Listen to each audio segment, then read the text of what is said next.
Good evening, and welcome to the American Family Association's weekly cable program.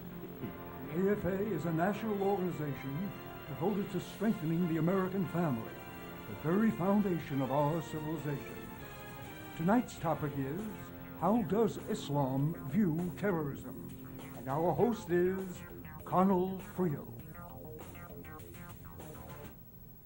Good evening. Welcome to the American Family Association Presents. Every week we hear of suicide bombings in Iraq when an Islamic terrorist goes into a public place and blows himself up, killing dozens of innocent people, mostly women and children. We hear reports every week of Islamic terrorists torturing and beheading people, mostly fellow Muslims. We hear of Sunnis and Shiites killing each other every day. Most Americans cannot comprehend what's going on in the minds of these terrorists.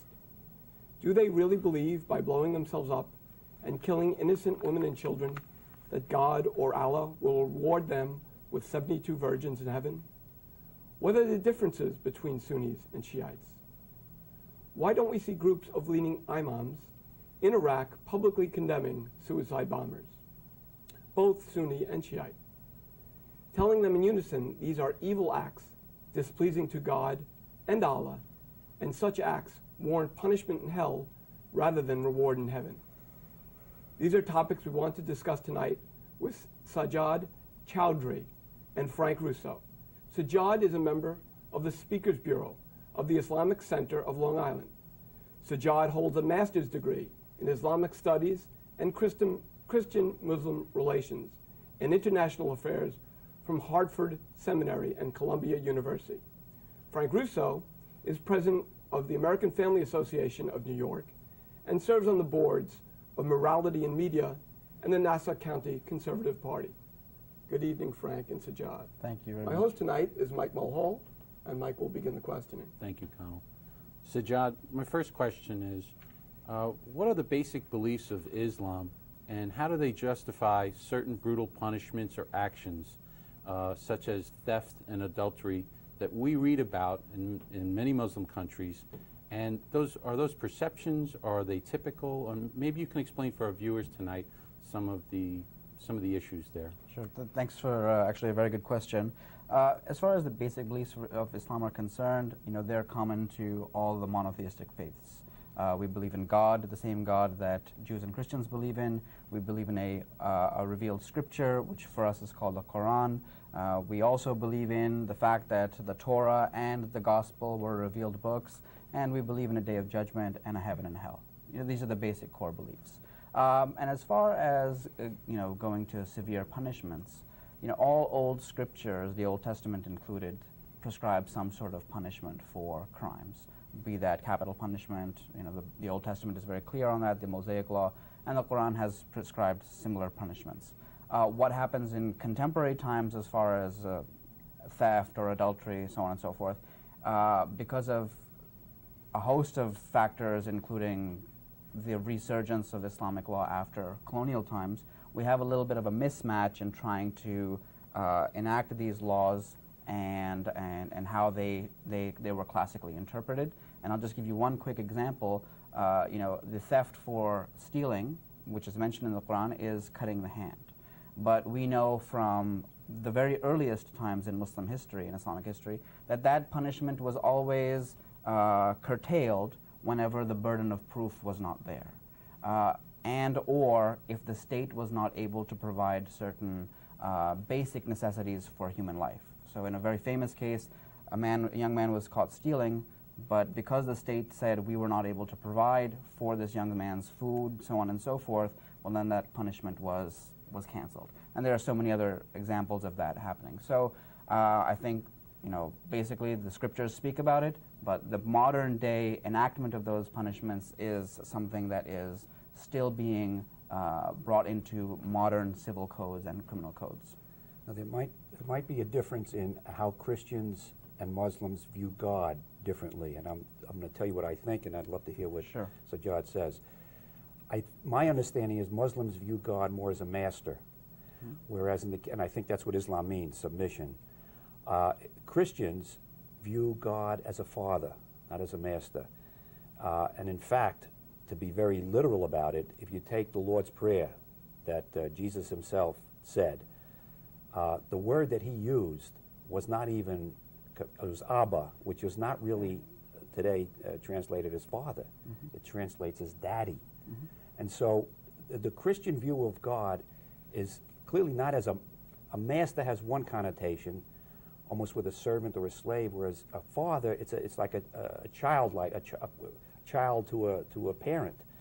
I know when I was young, and I'd think of 12 years old, 13 years old, I think, my goodness, God is so lucky. He's got all this power. He doesn't have to go through this hard cutting a lawn and all this nonsense that I have to do every day. He's so lucky. He's got it made. He doesn't understand how hard I have it. It wasn't until, I don't know why I didn't think of it younger, that when I thought of Jesus, who we believe is the Word of God made flesh, the Word incarnate, which is, again, the Trinity is a mystery to Catholics and to Christians, but it's the Word of God made flesh. And I said, my goodness, that God would send his only son to suffer and die for us. How could I have ever thought he doesn't understand what we go through? So I think we view God very differently. Both view God very respectfully, but differently. I think that's a great point, and on that, what I would say is that there's certainly a difference between Islam and Christianity in the view of the Trinity. Yes. We don't believe in the Trinity. Right. We venerate Jesus as a prophet. We believe in his miraculous birth. We believe he's the Messiah, but we don't believe in the fact or in the idea that he was the begotten Son or that he was sent down to suffer for humanity's sins. That being said, however, I think on the issue of the concept of God as a master versus a loving father, the Quran begins with a certain formula, and if I was to translate it, it would be in the name of God, the most beneficent, the most merciful, or the most merciful, the most gracious.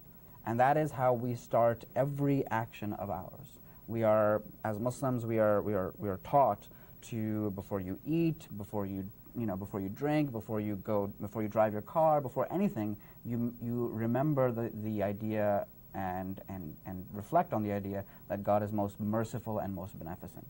And the idea of submitting to God, certainly Islam means, an aspect of Islam is submission, but that submission is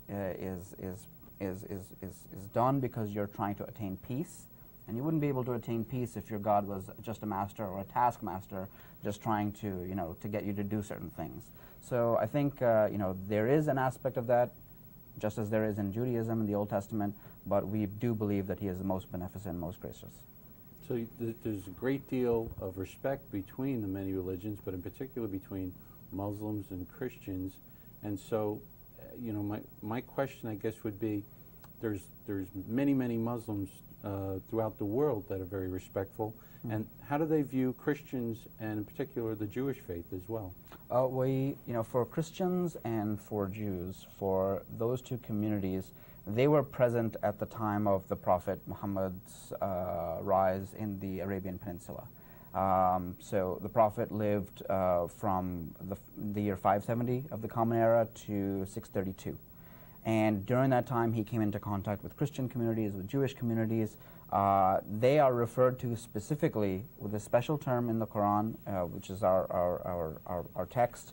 They're referred to as people of the book, because we believe that the Torah and the gospel that was given to Jesus are revealed books, and that these two communities hold a special distinction in how we relate to them. And so that teaching has not changed. We still refer to Christians and Jews as people of the book, and meet each other in very much the same light.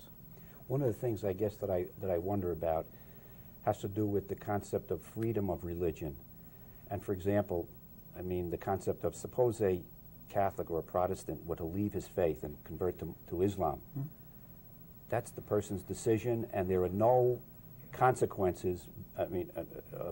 Spiritually there might be consequences in our view, but not, you don't punish that person for leaving the Christian faith.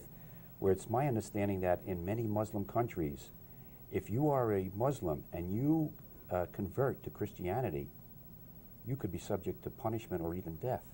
And that blows my mind in terms of the concept of free will and a religion that's going to be open to I mean, I would love it if Christians and Muslims could dialogue freely and tell each other what they believe with no hostility, with total respect. But I don't want to have that Muslim have to worry about that if he ever contemplates converting. My goodness, he could be punished severely. And I don't understand that. Certainly. Again, a very good question.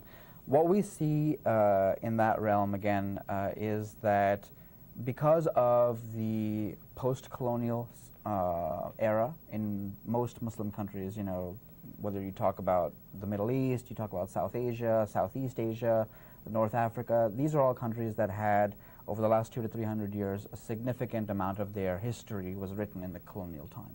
And during that time, a lot of Muslim law or Islamic law had been sort of curtailed, and external law was imposed. There were civil codes, French codes, Belgian codes, English codes, so on and so forth.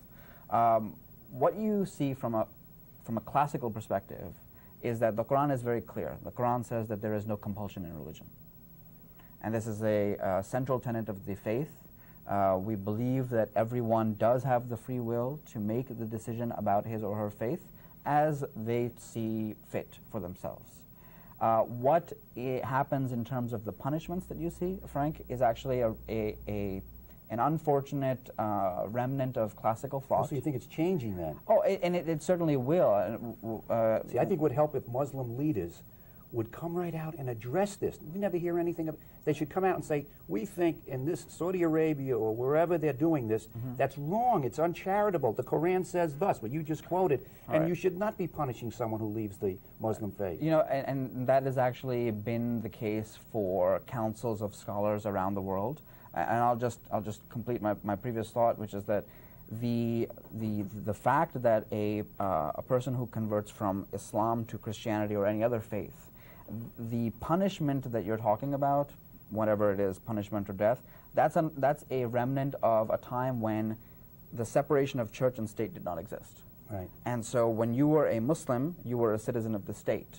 And so when you converted from that, then that was seen as sedition or treachery or what have you. But wouldn't it help if the leaders addressed that? The American Muslims said, we think you should now get over that post-colonial era. The American Muslims are very clear on these things. The classical You're the first scholars. one I heard say this. Oh no, I mean, this I is think why it would be good to say it publicly. You know what I mean? And I think that's an aspect of. I mean, obviously, you're not tuned into those channels. That's why we have you on the program. Right, and I'm very thankful for that. But you know, when you do tune into those channels, they're very, very forceful. They're very clear, explicit about what the classical positions were, what the position of the Prophet and the Quran is. Like I just said, no compulsion in religion. And so those things are slowly being re-emphasized and reinvigorated in those countries.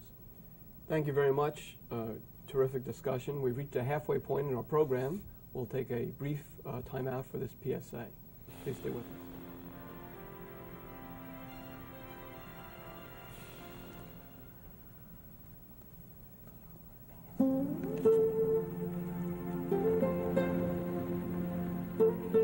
When's Daddy coming home? Soon. Other news, negotiations broke down again. Daddy! Cheers! Cheers! Wait!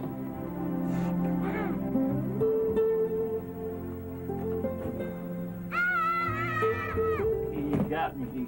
So how was work? Brutal. One meeting after another. I got a ton to do tonight. At the end of the day, when the weight of the world is upon you. Daddy doesn't want to play. Hey! Isn't it amazing All right. how the weight of their love can lift you up again? Hey, you guys coming to dinner? Hey, guys. For a free brochure about rediscovering the joy of your children, call 1-800-A-FAMILY and focus on the family. Welcome back to the American Family Association Presents. Our topic tonight is, how does Islam view terrorism? Our guests are Sajjad Chidowry and Frank Russo. Sajjad, let me ask you a question. What is a jihad, and how does it apply to the suicide bombings we hear? Very good question. Jihad literally in the Arabic language means striving or effort. And jihad is a word that can apply to personal spiritual effort. It can apply to me or any one of us going out and earning a living for our families. That's a jihad that we have to go through every day. If there's a test that I have, I mean, it's a very broad meaning. In as much as it applies to the suicide bombings, I would say that it doesn't apply to the suicide bombings. The classical doctrine of jihad is very explicit. What we hear about in terms of Osama bin Laden or so many other people, unfortunately, declaring jihads, the classical position on jihad is that it has to have certain conditions, and I'll just really quickly give you those conditions.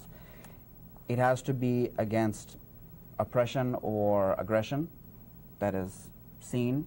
It has to be announced by a legitimate power or a state. It cannot harm women, children, the elderly, monks, priests, anybody who is not fighting, so it has to be against combatants only.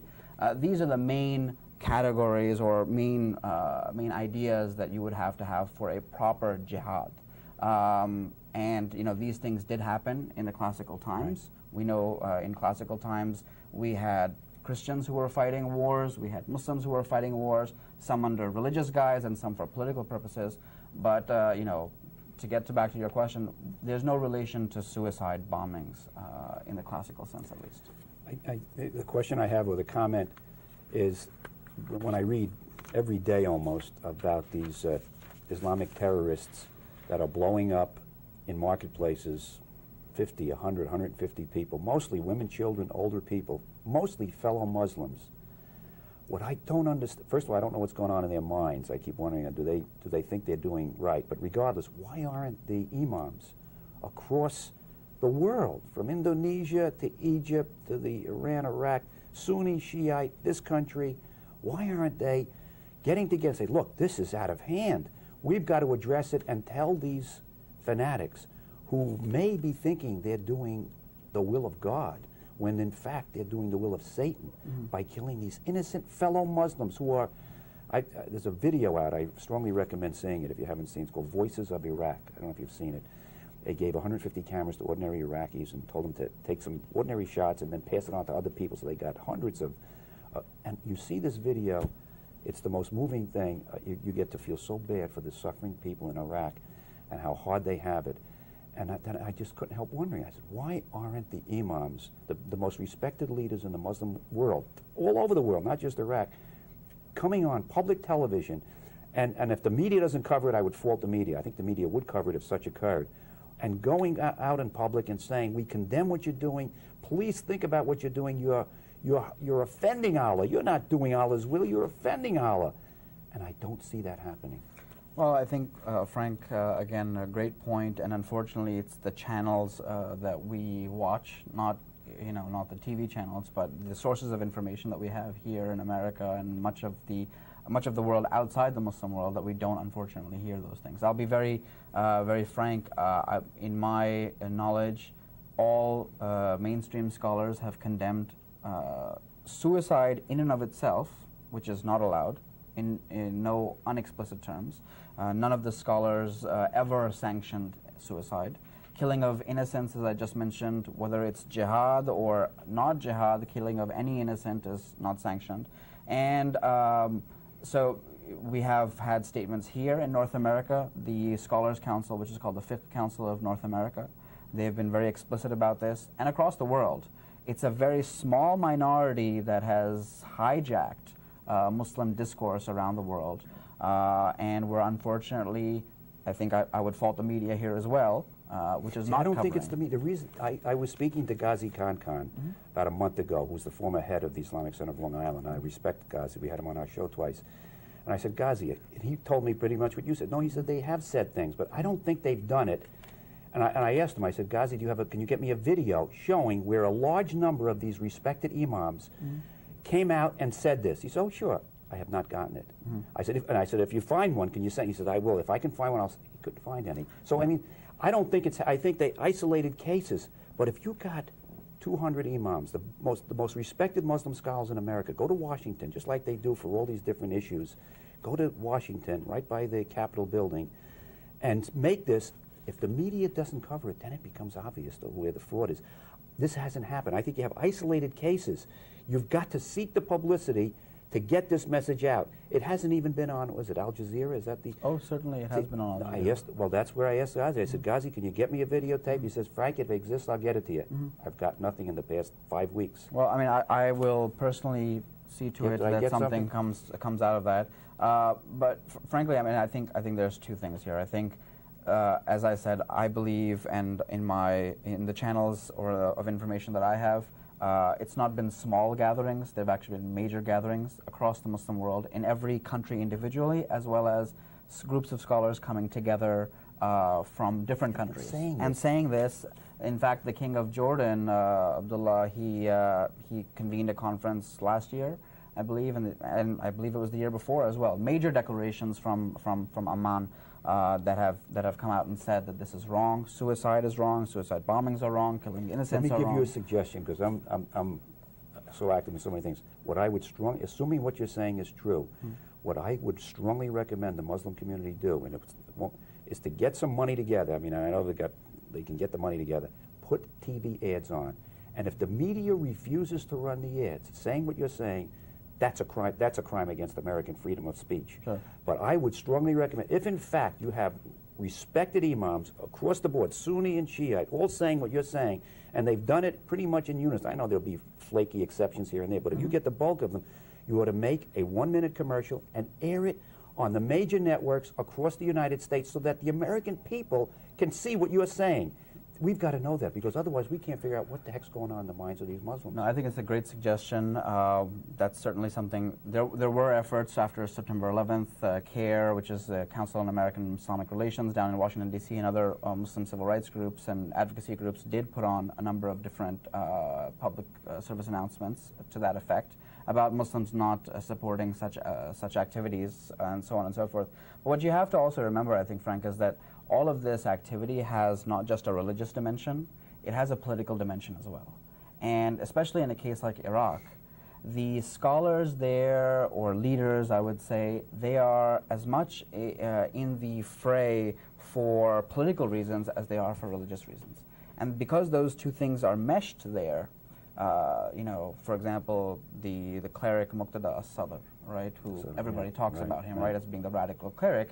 Well, there's a political struggle there, and for them to sanction, and I'm not saying he has, I don't know what the position he holds is, but even for them to sanction, for example, these armed brigades going out and killing other innocents, you know, that is a political issue, and it's unfortunate that Muslims are killing Muslims, and Muslims are killing anybody. I mean, it should not be. The Quran teaches us that every life is sacred. No matter whether you're Muslim or Christian or Jewish or Hindu or Buddhist or Zoroastrian or whatever you are, the Quran teaches us that every life is sacred. And so, you know, I think you have to put it in proper context. The political, unfortunately, is fomenting a lot of this. The fact that there are foreign powers there, you know, the United States is there. It's not something that's liked by everybody across the board. There certainly are some people who say, yes, welcome, help us, but help us get onto our own 2 feet so we can move on with our lives. So that political dimension is very important to keep in mind. We also have, Frank, this case of PBS banning a moderate Muslim movie or editorial commentary. So I don't know if PBS is part of the media that's spiking something that Sajjad is talking about. Yeah. Sajjad, could you explain for us, for our TV audience, the difference between Sunni and Shia? Sure. I think, again, all good questions. The difference between Sunni and Shia goes back to the days right after the Prophet Muhammad's death. There was a controversy amongst the earliest community as to who would take power after the Prophet's death, because he did not name a successor. So there was a small group of people who were advocating the ascension of the Prophet's son-in-law and cousin to the seat of the leader of the community. And there was another group, which was the majority, that actually advocated that one of the Prophet's closest friends and one of the earliest converts to Islam become the leader. And it should be pointed out that even the minority accepted the candidacy of the friend of the Prophet over some time. It took some time, it took some negotiation, but that happened. Unfortunately, over time, And because of some unfortunate politics again, it became a physical divide, and over time that's become there have become some legal differences and some theological differences as well. But I would say at that point, we all pray the same way. We pray to the same God. We believe in the same prophet. We believe in the same book. 90 to 95% of the things that Shias and Sunnis believe are the same. And what it comes down to, again, is politics. What is the issue that separates them? What is the issue that divides them? You know, Sajjad, I thought raised a good issue earlier, and I'd like you to comment on a little bit further because it might help our viewers, which is you were speaking about how you view these areas really being in the post-colonial era, and you really have to distinguish between moderate Muslim countries such as Jordan and possibly parts of Egypt, you mentioned Pakistan, and how they differ from places like Iraq and Iran, where Iran was, or Iraq, pardon me, has been under dictatorship for the past 30 years, and a brutal one at that, having murdered over 1.5 million people. So maybe there's two different worlds, really. And I think, you know, to the issue here, if I was to put it in the Iraqi context, for example, the Sunnis and the Shias there, you know, again, it comes down to politics. Saddam Hussein was a dictator. He was, you know, or he was from the Sunni minority. You know, there would be a debate amongst people if they were to talk about whether he was a religious man or not. So, but that aside, you know, because he came from the Sunni minority and they oppressed the Shia majority, well, again, this is politics. And now that the Shia majority does not have the oppression of a person like Saddam Hussein above them, well, now they're vying for power. And, you know, this is about democracy also. This is about the rule of the majority, or at least a fair representation of the majority and a fair representation of the minority. And those are the issues they're working through, unfortunately, again, because politics and religion are very, very, you know, enmeshed. You have a situation where, you know, they're trying to set up a government, a fledgling government, but you have people who are vying for power and thinking that, unfortunately, killing is going to solve those issues. So, you know, in the Iraqi context, in the Sunni and Shia problem, I think, goes to Saddam Hussein. Before that, in much of the pre-colonial era, Sunnis and Shias got along fine, without any problems. And in fact, I should mention, Sunnis and Shias learned from one another. The religious tradition is common in a lot of things, and so, you know, there was really no difference. I have many Shia friends myself. They have Sunni friends. It's, you know, we're all Muslims at the end of the day. Frank, 30 seconds left in the program. Yeah. No, we're not going to have a chance to ask a question then, I guess. No. No, a major concern I have, I guess, has to do with the Christian view is, from Christ, love your enemy. The impression, and I've been reading more about Islam in the last week than I have, has to do with vengeance or revenge. And, you know, different quotes from the Quran, and that's a concern I have. Anyway, maybe we'll get to Thank you both. It's a fascinating discussion. Thank you for joining us at the American Family Association Presents. Have a good evening. We hope to see you the same time next week. Over the years, humanity has made terrible mistakes. People were treated as less than human, even killed, because they were a different skin color, because they were a different faith, because they were unplanned, unknown, and helpless. But over time, we are slowly learning that we are all God's children, created in His image, and to disregard the value of human life, whether through hate or indifference, is wrong. That all human creation, regardless of race, religion, abilities, or stage of human life, has an inalienable right to life, liberty, and the pursuit of happiness, a right to love and be loved. As Americans, let's cherish the sanctity of life, because we know how it feels when others treat us as less than human. Tonight's topic is, how does Islam view terrorism, Part 2? And our host, Connell Friel. Good evening. Welcome to the American Family Association Presents. Every week we hear of suicide bombings in Iraq, where an Islamic terrorist goes into a public place and blows himself up, killing dozens of innocent people, mostly women and children. We hear reports every week of Islamic terrorists torturing and beheading people, mostly fellow Muslims. We hear of Sunnis and Shiites killing each other every day. Most Americans cannot comprehend what's going on in the minds of these terrorists. Do they really believe, by blowing themselves up and killing innocent women and children, that God or Allah will reward them with 72 virgins in heaven? What are the differences between Sunni and Shiites? Why don't we see groups of leading imams in Iraq publicly condemning suicide bombers, both Sunni and Shiite, telling them in unison, these are evil acts displeasing to God or Allah, and such acts warrant punishment in hell rather than reward in heaven? These are topics we want to discuss tonight with Saja Chowdhury and Frank Russo. Saja is a member of the Speakers Bureau of the Islamic Center of Long Island. Saja holds a master's degree in Islamic Studies and Christian-Muslim Relations and International Affairs from Hartford Seminary and Columbia University.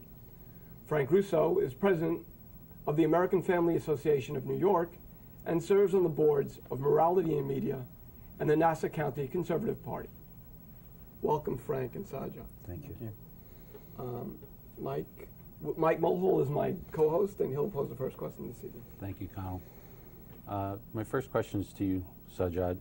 What do you believe is the thinking, and I mean, I don't mean to put you on the spot because we're trying to obviously explain something that is irrational, but in terms of the suicide bombers, regarding the moral equivalence between good and evil, especially when they're impacting so many innocent people, what are some of the reasons that you could possibly offer our viewers tonight that play a critical role and why they seem to have been so prominent?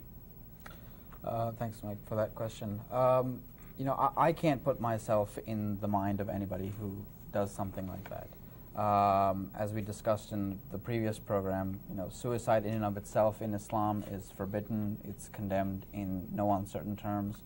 And then, you know, this aspect of terrorism in which innocents are being attacked unannounced, you know, anything like that where you're not in a battle situation, you're just indiscriminately killing people. This is certainly, in no certain terms, it's condemned in Islam.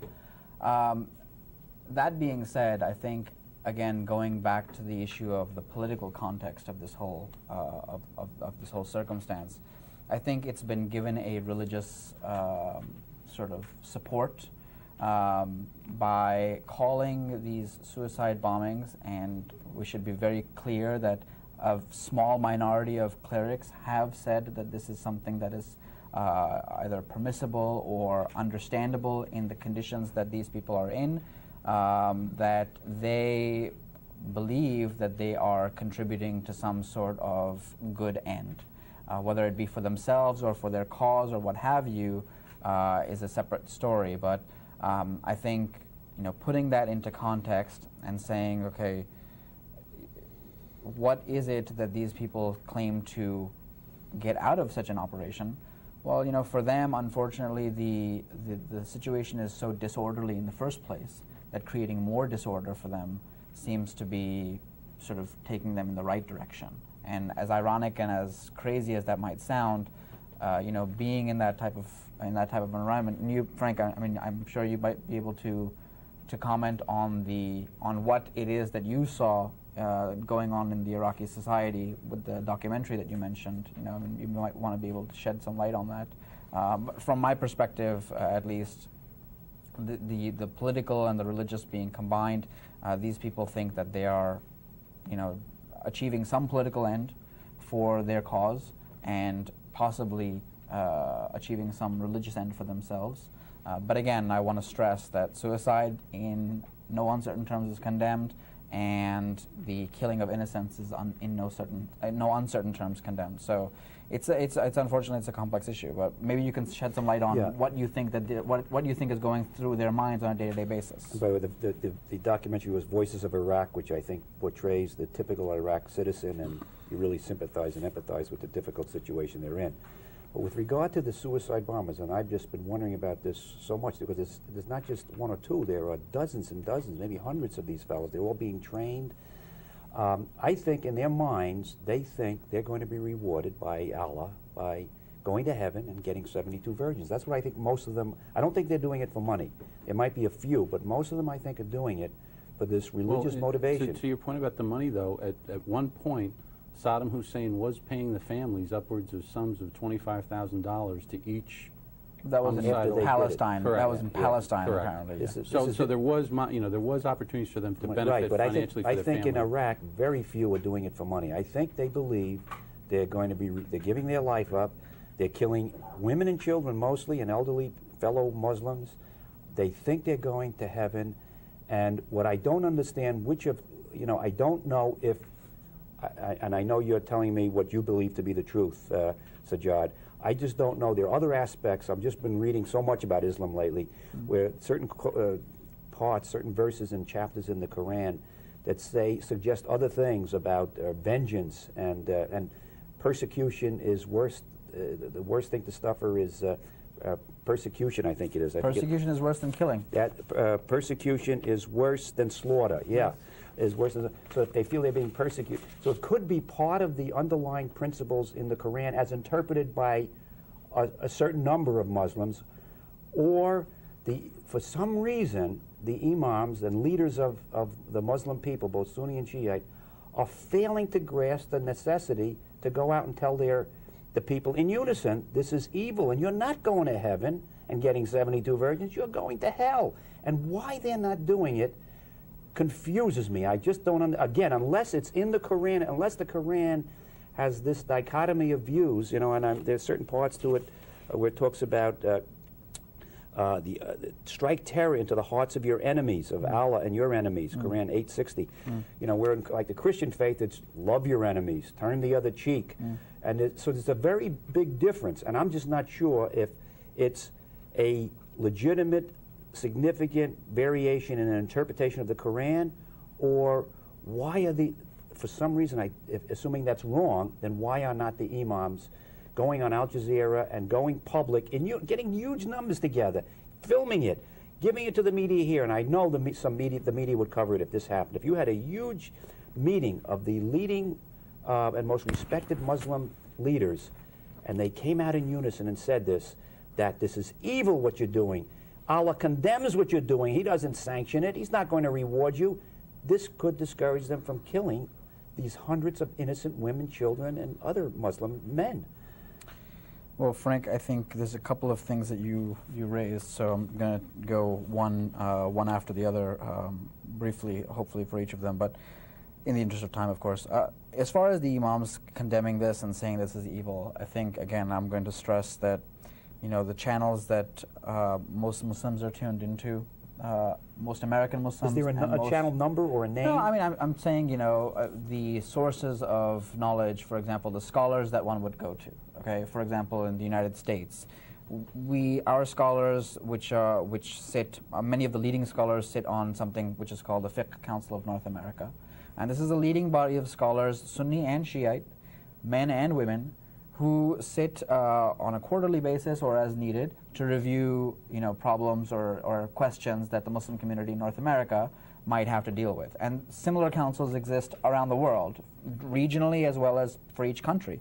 And I am not aware of any council, and I can say this in no uncertain terms, that has said that these things are sanctioned or that these are allowed or that they can create some sort of justification for them. In no uncertain terms has everybody... but have they done it publicly on TV? I mean, publicly. Can you tell me what channels? Publicly for their audiences. For example, in Pakistan... I'm talking about right. to the Western world. Well, to hear this, it's got to get on the media, on television, on radio. We've got to see it and hear it so that we can visually picture these leaders, all of them coming out and saying this. Until we see this, we don't believe it. I've personally read blurbs, in terms of the media's coverage. I've personally read blurbs in leading journals here, New York Times, so on and so forth, about, meetings that happen on such a scale around the world. But they're, in most cases, they're small blurbs, so they don't really, talk about the nuances of those discussions, so on and so forth. So I've seen it. It's not on mass media. Is it any media? Any video? Get me the videos. And as I said last time, we'll work on getting you that video. And two other points on that, on your last comment. I think again, given the fact that politics and religion are so enmeshed together in that context, in the Iraqi context, you know, for example, if I have a majority of scholars who have said this is wrong, which I know that has happened, but if I find a scholar in a particular context saying that this is sanctioned because this is what you're going through, then that fatwa might be, fatwa is the word that we use for a non-binding religious opinion. That fatwa, unfortunately, in the context of Iraq, for example, is something that they have adopted. Some people have adopted. It's not something that the majority of the people in Iraq adopt either. But for the people who are committing those atrocities, those aggressions, those operations, they have adopted them. Now, when it comes to that, you know, again, the vast majority of people, if I was to 1.6 billion people in the Muslim world today, including 7 million in America, 99.9999% don't believe that any of these things are Islamic in any way, shape, or form. So to your point, unfortunately, then, Yes.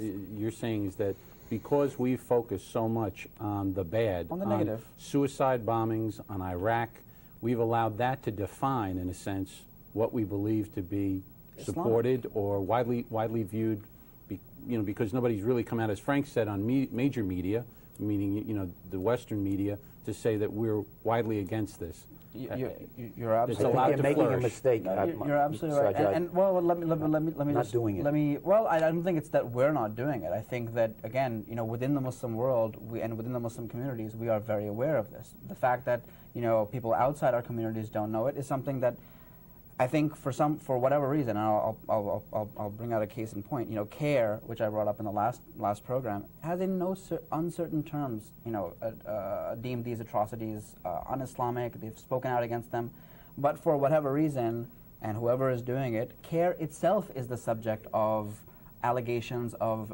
supporting extremism.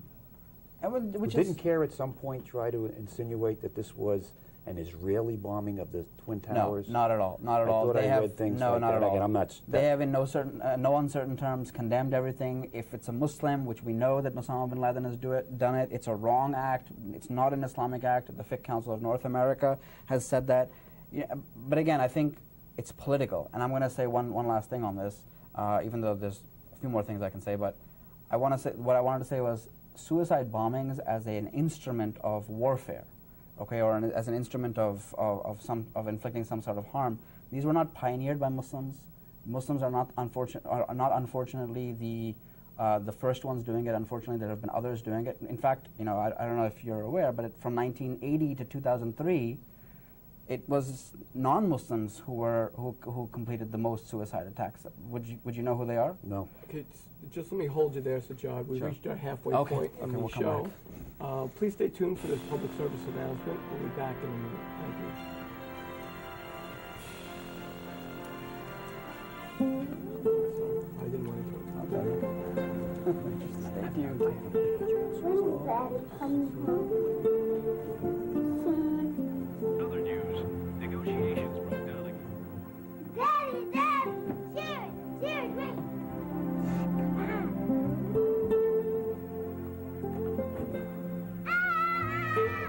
You got me. So how was work? Brutal. One meeting after another. I got a ton to do tonight. At the end of the day, when the weight of the world is upon you, Daddy doesn't want to play. Hey! isn't it amazing All right. how the weight of their love can lift you up again? Hey, you guys coming to dinner? Hey, guys. For a free brochure about rediscovering the joy of your children, call 1-800-A-FAMILY and focus on the family. Welcome back to the American Family Association Presents. We're speaking tonight of How Does Islam View Terrorism, Part 2. Our guests tonight are Sajjad Chowdhury and Frank Russo. Sajjad, you were making a point. I don't want to let you get back to it. Thank you for that. Quickly, I think the point I was making was that Muslims, unfortunately, and we're talking about a very grim topic, suicide bombings and terrorism, but Muslims were not the ones to have pioneered this. We have, from 1980 to 2003, to give you the most contemporary example, it was not Muslims, and that was asking Frank, who do you think that is? Do you have? No. Well, the fact of the matter is that it's the Tamil Tigers in South India and in Sri Lanka who pioneered the modern use of this tactic. And from 1980 to 2003, the most suicide bombings were counted amongst that. And that's a Hindu organization fighting against Buddhists. Again, there are political issues there also. I can couch that as a religious issue, but I don't make that mistake because there are political grievances there. There's the Hindus, the Buddhists. But they don't think they're going to heaven. They don't even believe in a heaven. No, they have their own concepts of salvation Right. and reward and punishment as well. But I mean, we have a very Muslims and Christians, you know, heaven, hell, one God.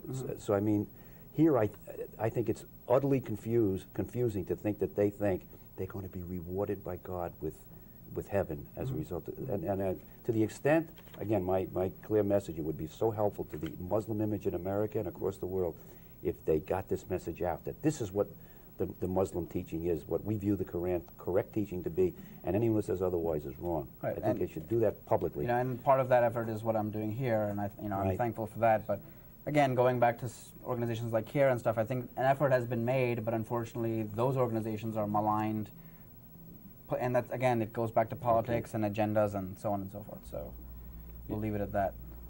Yeah, Sajjad, Dinesh D'Souza said in his new book, The Enemy at Home, that the war on terror is really a war for the hearts and minds of traditional Muslims, and in fact, traditional people everywhere.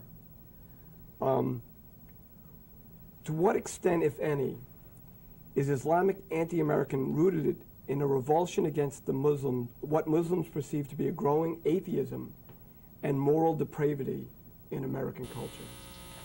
Okay, well, great question. As far as Dinesh D'Souza's comment is concerned, I think I would disagree in the first sense with his comment. I think you can't view the war on terror in any circumstance, I think, as trying to win the hearts and minds of anybody. I think if that is what the purpose is, the purported goal is, then I think that it's a failure. Because the war on terrorism is unfortunately viewed by many in the Muslim world as a war against Islam, and that's just a matter of fact. If you travel in the Muslim world, people do have the perception. What criteria would they use to make that judgment?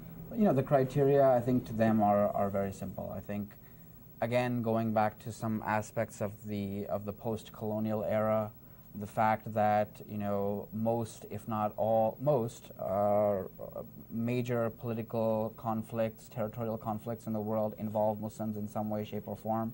Whether you're talking about Kashmir, whether you're talking about Chechnya, whether you're talking about Afghanistan, or whether you're talking about Palestine, and now, of course, unfortunately, in Iraq, when a foreign force, any force, comes in to say that we're going to now take care of this situation, and unfortunately, let's be very honest, and unfortunately puts it in terms that are not going to be taken lightly in the Muslim world. And what I'm pointing to here is President Bush's use of the word crusade, very short after 9/11. You know, this is a crusade against the forces of evil. But the president did come back and recuse that comment. He had not realized how that would. The word was. But he did apologize. He apologized, and that's fine, well and good, and I think, you know, that being what it is. But the sentiments of 1.5 billion people, you know, media is throughout the world, and so when a leader of the stature of President Bush uses a word like that, you know, he may have meant something, and that's that's up to him. To be fair, yes. Because you can, and I think this is exactly where we find the breaking point is in terms of misunderstanding in the United States anywhere, is the fact that many Americans don't really know how to feel about the war in Iraq. Part of them recognizes that there's been immense sacrifice. American sons and daughters went to fight a war to liberate a country that was held by a brutal dictator who murdered 1.4 million people over 25 years. That's the same population as Nassau County.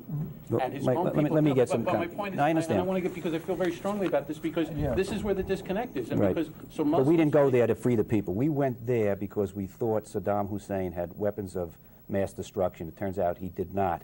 We are there now. I think we're staying there now really to avoid a total massacre of and a civil war and a mass killing of one group of Muslims by another group. So we're trying to straighten that out.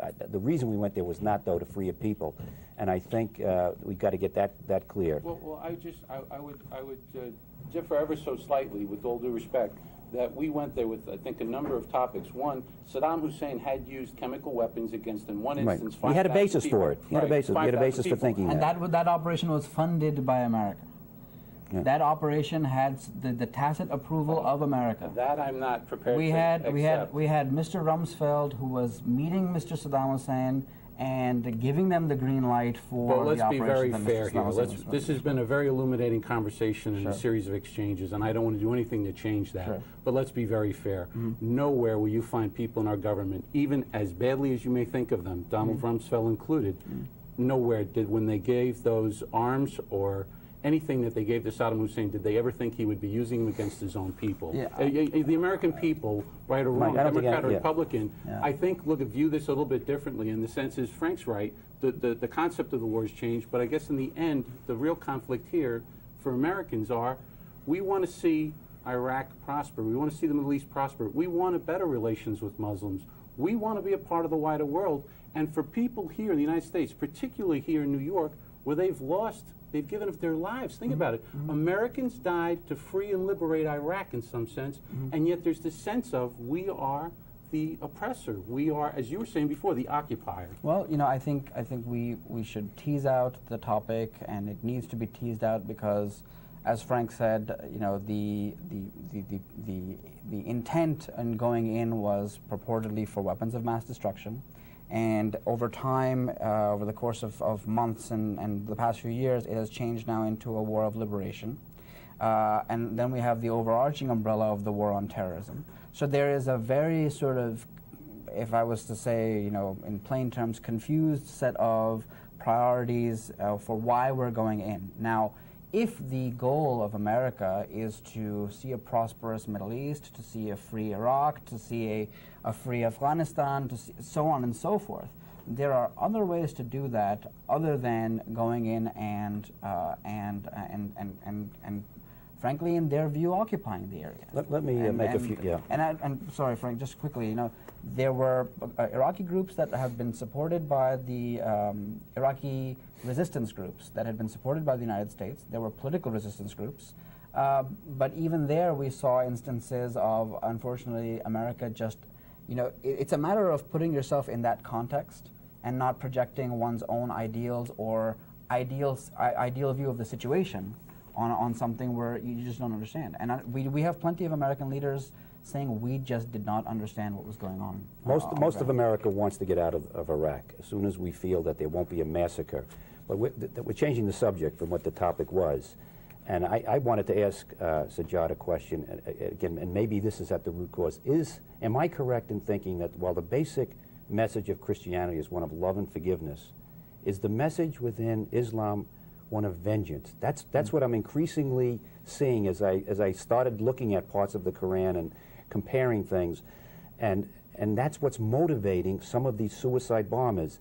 And I think the imams, again, I hope you're right, but I really don't. I think the Muslim leaders have failed to convey to the public, to the world, and I think it's 1.3 billion Muslims. Latest number is anyway, 1.3 billion.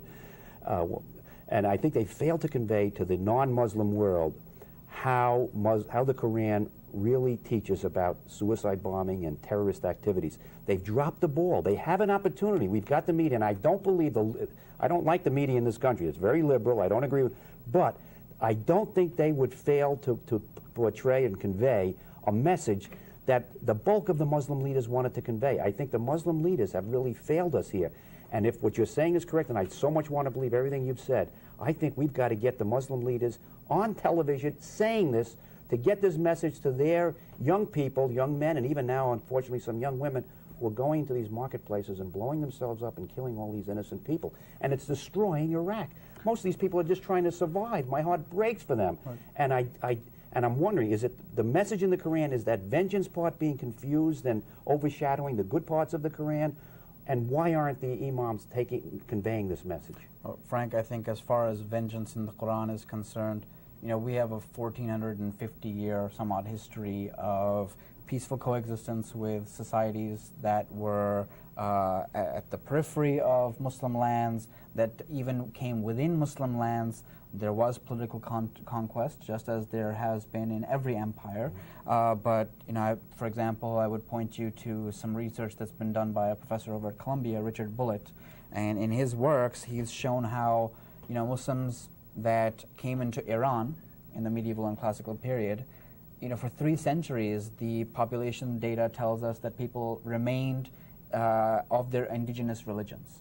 They did not convert. They were not forcefully converted. I mean, there is no jihad by the sword to convert, as we said in the last program, no compulsion in religion.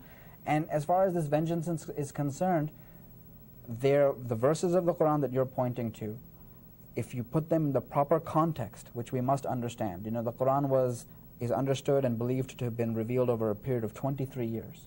It addressed numerous topics.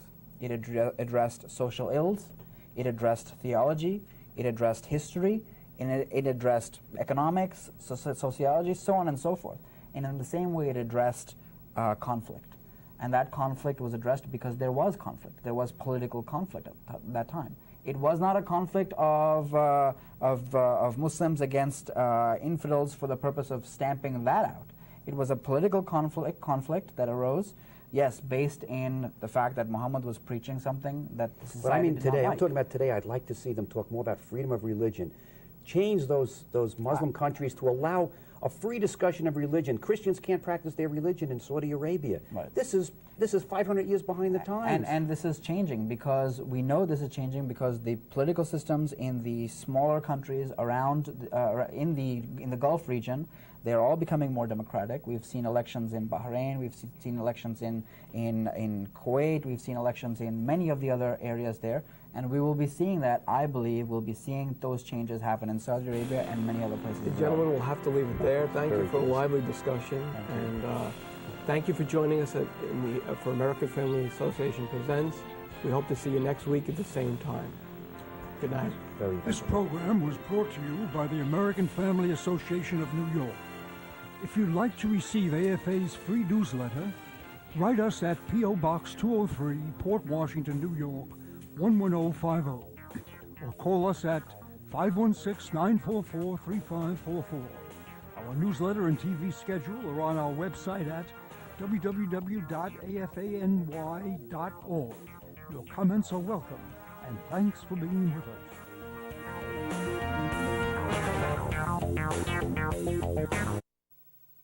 My hero hasn't traveled the world. Doesn't star on her own TV show. Can't sing very well. My hero didn't plan on being pregnant. Put her career on hold. Chose to have and love me. My hero, my mom. If you're facing an unplanned pregnancy, learn more today about parenting or adoption. While there are unwanted pregnancies, there are no unwanted children. My hero isn't able to slam dunk. Doesn't make $1 million a year. Can't rap at all. My hero helped my mom when she was pregnant. Takes care of us. Chose to have and love me. My hero, my dad. If you're facing an unplanned pregnancy, learn more today about parenting or adoption. While there are unwanted pregnancies, there are no unwanted children.